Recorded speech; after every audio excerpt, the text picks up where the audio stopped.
राना मशहूद साहब, वो हमजा शहबाज जब फ्लैटीज के अंदर वज़ीर आला बने थे तो वो उस वक्त अदालती वज़ीर आला थे या मुंतखब वज़ीर आला थे? आपको अगर याद हो तो अदालत ने कहा था कि इलेक्शन होगा और इलेक्शन के अंदर अगर कोई रखना डालेगा तो उसके अंदर जो है वो चीफ सेक्रेटरी और आईजी जो है वो सपोर्ट देंगे। अदालती फैसला था। ठीक है। मेरा ये कहने का है कि चूंकि वहाँ पे रखना डाला जा रहा था तो अदालतें, ये वही अदालतें हैं जो इमरान खान जब बेल लेने जाता है तो वो अदालत में पेश भी नहीं होते और उनको बेल मिल जाती है।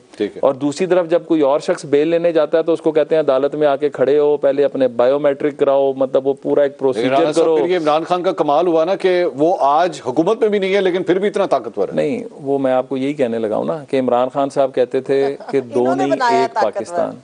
तो फिर अदालतें जो है ना वो भी फिर दो तरह का इंसाफ ना करें। क्या कहा? उन्होंने कहा जी आपने बनाया उनको इतना ताकतवर। मैं अब उस तरफ भी आ रहा हूँ। असल में समीना मेरी कुलीग भी रही हैं और शरारती कुलीगों में से एक कुलीग थी। तो मतलब उसके अंदर और एक चीज़ जो है वो मजाक एक तरफ के, मतलब हम चाहे दूसरी जमातों में रहे, पहले असेंबली में एक दूसरे की इज्जत वकार को मलूज़े खातिर रखा जाता था। इमरान खान ने एक तोहफा और दिया कि जो बदतमीज़ी वो कौम के अंदर लेकर आया वो असेंबलियों के अंदर भी आ गई और वो जो एक दूसरे का एहतराम था वो ख़त्म हो गया। दूसरी बात यह है कि इसी केस के अंदर अदालत कहती है कि जो 25 मेंबरों ने जो वोट दिया वो गलत दिया, उनको वोट देना ही नहीं चाहिए था। ठीक है। और फिर उसी के अंदर वही अदालत कहती है कि हमने जो पहला फैसला किया उसके अंदर गलती थी।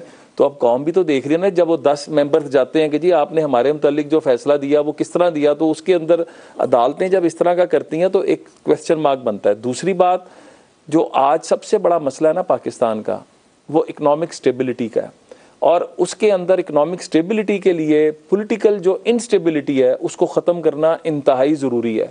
इमरान खान की सियासत को अगर आप उठा के देखें, 2013 का इलेक्शन होता है, धरने, सिविल नाफरमानी, बिल जला दो, हुंडी से पैसे भेजो, मतलब जो कुछ किया जा सकता था इस मुल्क के ख़िलाफ़ किया गया। चाइना के प्रेसिडेंट का दौरा कैंसिल हुआ, सी पैक जो शुरू 1 साल पहले होना था वो ना हुआ, और अब चाइना ने जब दोबारा आना था तो ये फिर वही कहते रहे कि जी ये नहीं आ रहे, झूठ बोल रहे हैं। तो करना क्या चाह रहे हैं? देखें, सियासत बिल्कुल करें, not at the stake of the country. Imran Khan की जितनी सियासत है, साइफर से उठा के देख लें, झूठ साबित हो गया। 35 पंक्चर उठा के देख लें, खुद ही कह दिया कि झूठ है। शहबाज शरीफ के खिलाफ का 10 अरब का मुझे किया, वो आज तक अदालतों में केस है, इनका वो जो डिफेंस है वो भी ख़त्म हो गया है, अदालतों में नहीं जा रहे। मतलब शौकत खानम के ऊपर इल्ज़ामात आए कि ज़कात का पैसा जो है वो डायरेक्टर्स को दिया गया और सियासी तौर पर इस्तेमाल किया, फॉरेन फंडिंग केस, तोशा खाना। जवाब देना कौम को, मतलब अगर आप इतने सादिक और अमीन हैं तो खड़े होकर कौम को बताएं कि ये जो कुछ है।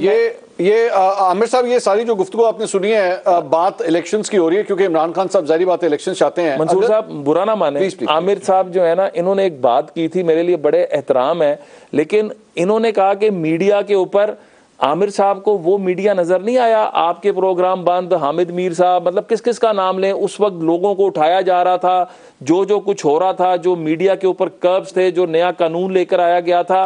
तो मुझे तो समझ नहीं आती कि आज जर्नलिस्ट किस तरह कहते हैं कि जी इमरान खान के दौर के अंदर मीडिया आज़ाद था और आज मीडिया को कुछ हो चुका है।